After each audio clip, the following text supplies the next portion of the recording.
Yo, what's up? You're watching Pacific Empire's Behind the Banger. I'm Floot. And I'm Blueprint.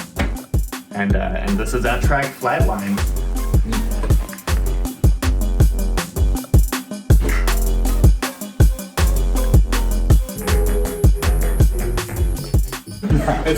We started it in like January, and like realistically we worked on it for probably 2 or 3 days.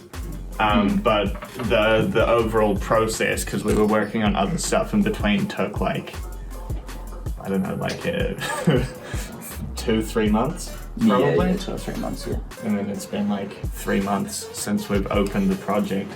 Let's be honest, it's trap. Yeah, it's mostly trap. There's a bit of like drum and bass towards the end sort of influence, but overall it's like a trap-esque track. It's trap, but it's when it does hit the drum and bass section, it's 80 BPM drum and bass, so it's not really drum and bass. It's like 160 BPM if you double it. Yeah, the drum pattern is a drum and bass drum pattern.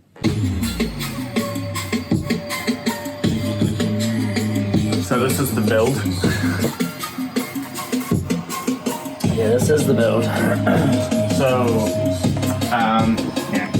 This actually changed quite a bit. This isn't even the original build. No, Changed quite a bit once we finished the tracks. yeah, it took us a while to like find the right sort of build. Both the builds actually were like, I think that was probably the hardest part, was the builds, eh? Yeah. Because we just like left until last, and then we were like, shit, what do we do here? Yeah. Like, what's the next step? What do we? And then yeah. Exactly. So one of the main elements from the build that we used was actually this vacuum cleaning sample from the Pacific Empire.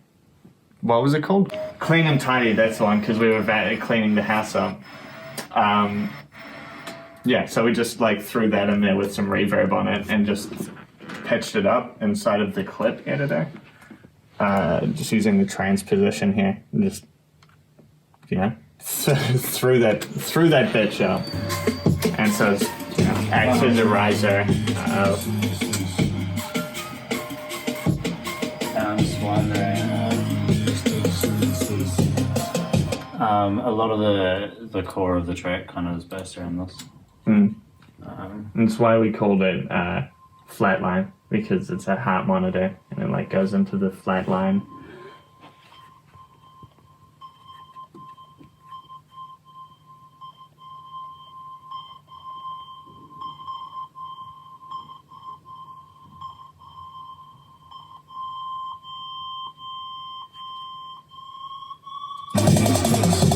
Let's talk a bit about the 808s now. These were my doing, using a technique that I learned with the audio effects rack, where you split the channel into 2 separate things, and you shave off the high end and the low end of each track. So then you have a high end track and a low end track, and you can just go through and just like smash the distortion on the high end. But keep the clean low end that you want in the sub. And so what I've done is I've just thrown on the high end like a bit of saturation and erosion with the wide noise, so that you get like that like crisp fuzz like on the end of on the 808. And then after I've done all of that, I then shave off the low end from that track, so that you get all of the distortion that you would from the low end, but it's just playing through only the high end distortion. And then on the low end channel, I just have it cut to 100 hertz. It's just playing 100 hertz and below. And just threw my sidechain on there, which is just using a little wee trigger track that we duplicated the kick down and just really shortened the tightness of it, so it just plays really quickly and triggers the sidechain. Alright, so first drop coming in.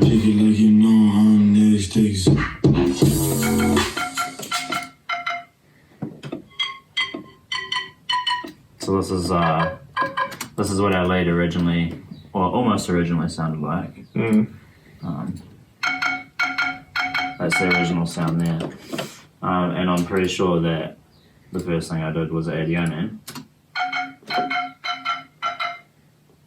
And then you probably did the rest in Morse.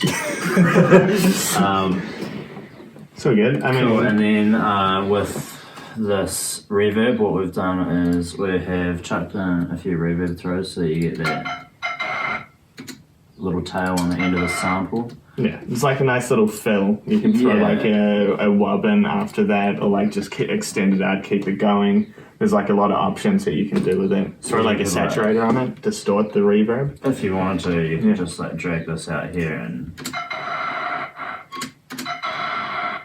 we'll go all the way to the next part of Yeah. the. We have a couple of mixer, bits like whatever. that, I think. That's Or quite kind a of common comparable. technique for us. Yeah. So it just comes to the next one. And then I guess like We threw a Haas effect on there to just really like separate the stereo fields. So it's just a simple delay, or if you've updated to 10.1 like I have, it's called just delay now.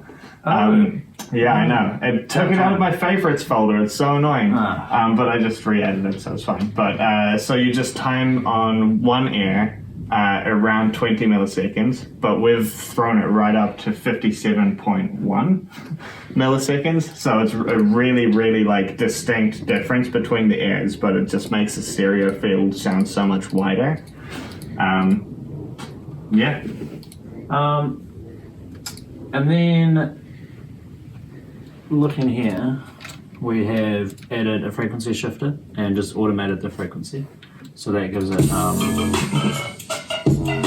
quite a wonky feel, like starts to make it sound quite wonky. Yeah, kind of like almost more like glassy. Yeah. It sounds more like someone hitting like a glass with a fork or something as opposed to a piece of wood. Yeah. Makes it more chirpy and sounding hollow. And with the automation on the frequency shift as well, it helps like pitch it as well with the Yeah. pitching that we have inside of the clip as well. And then we've got a bunch of bit redux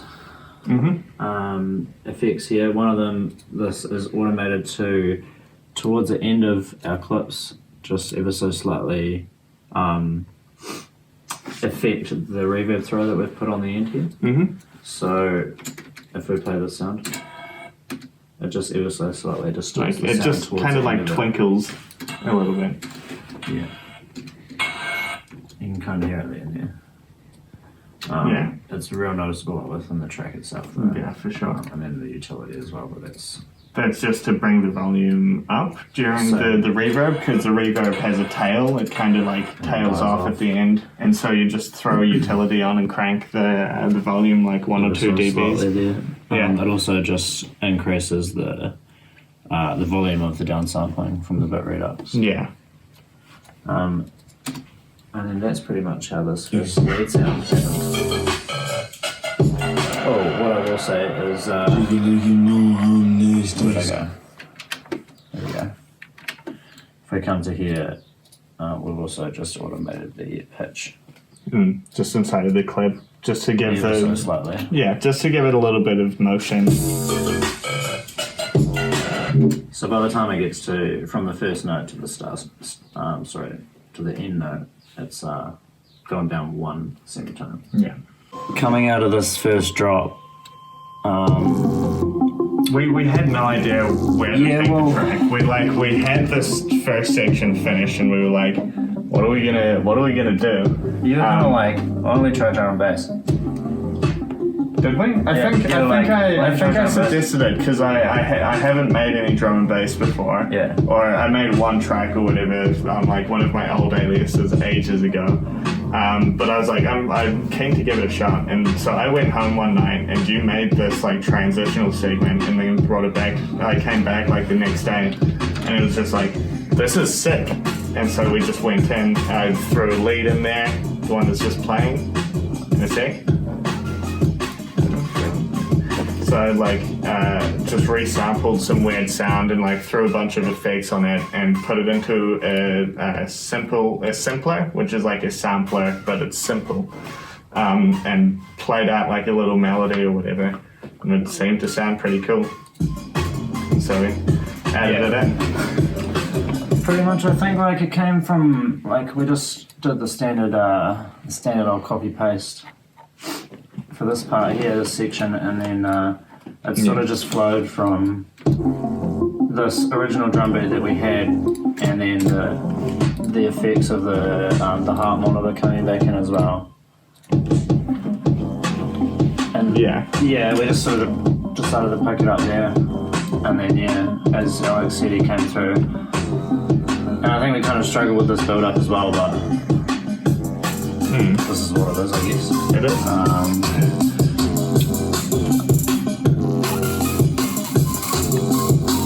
And then,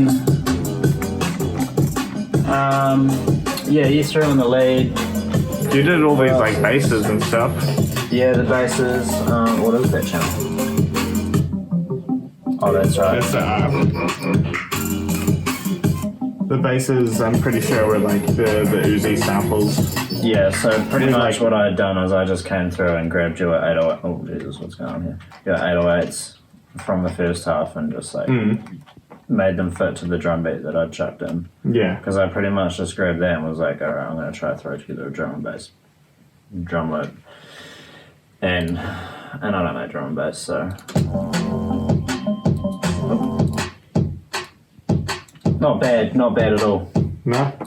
And then I just, I actually was working on another song and I was using 808s for drum and bass and it sounded real tight, so that's why I decided to just use these 808s instead of using like a sub or something like that. Yeah, for sure. Yeah. It comes all the way in. And then it's like, oh, that's all the way here. And so there's no like contrast between it coming in at the end. And so I like to just make sure the filter comes down a little bit. Just kind of like that. And so it almost comes all the way in. And it's like fully audible. And then it actually comes in for reals. With this vocal, what we did was it saturated heaps, Yo Man, obviously. I need that yo man. Another bit redux and just the EQ for the filter into the drop there. Yeah, easy. And then looking at this, we've also again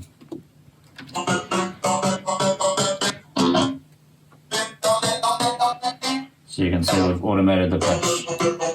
In all honesty, quite random, but not random at the same time. Yeah, it's kind of like what we did was, I'm pretty sure you did the main Just one pitching line on up it. You did and like the one line down, yeah. and then what I did was I just went in and like certain parts where I felt like it needed something different to kind of throw it off a little bit, I'd just pitch it randomly to like an octave down or do like a slide on one of the notes. And then if I go like this.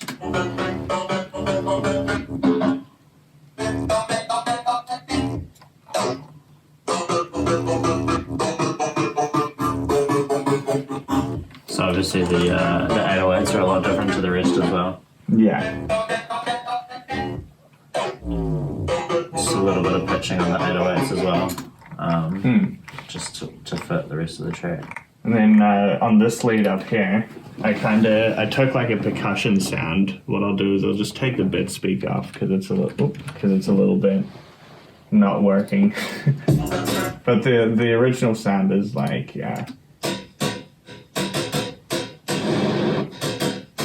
It's a sick lead, yeah, just like that. that could be pretty cool. Actually. Yeah.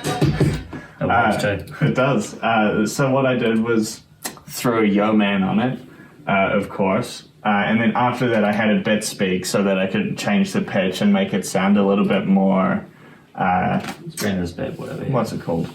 You know, it gives it more like pitch to it as opposed to just being this one knob going all the way through.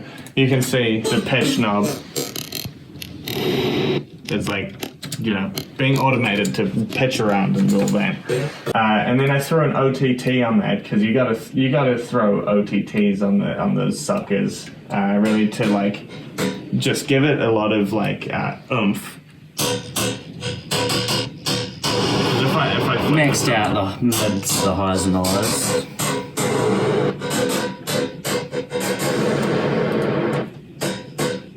Yeah. So just got to fucking max everything out, and then I've got the saturator on there, which really like blasts the volume out and distorts the whole sound. So without it, it's like It's a little bit dry and weak. yeah. Even if you turn this up, it doesn't have any like crunch to it, which is what it like Or what it really needs. volume in terms of depth. Yeah, There's no because depth to it. without the saturator, it's too like short and clicky, and so when I threw the saturator on, it helps to like extend out the Yo-Man. It like cuts the volume and keeps it like the same for a while, as opposed to having like one really loud click and then this short tiny tail.